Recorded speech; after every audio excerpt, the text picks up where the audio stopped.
Like, I mean, if you're talking like just general, Lighthouse has been around since man has been on the water, because every time a boat goes out, they want to know, where do we go back?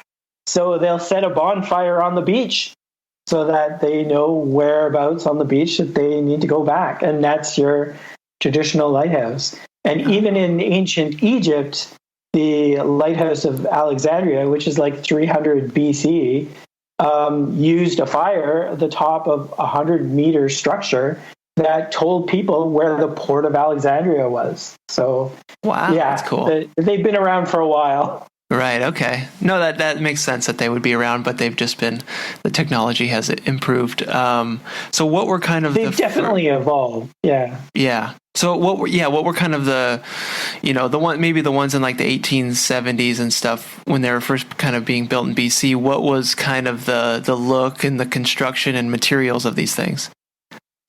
Well, in the mid 1800s, lighthouses took a really big leap in technology.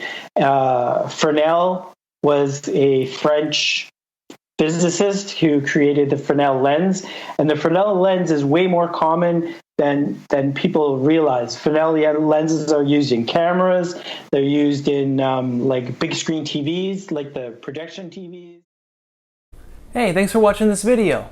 This is my dog, Murphy, and these are dog treats. Now I'll give Murphy one of these dog treats, and all you have to do is press the like button. Just press that little like button right down there at the bottom of this video, and this sweet, adorable, cute little puppy gets a treat. All thanks to you. Alright, you did it? Okay, I believe you. You said you did it. There you go, Murph. She got that treat because of you. Now, I'll eat one of these treats, and all you have to do is click that subscribe button right there, pointing to it. Just click that subscribe button, subscribe to Curiosityness with me, Travis DeRose. Get lots of good video, and I'll eat this treat. All right, you did that too? That's not very good. Bro, not very good.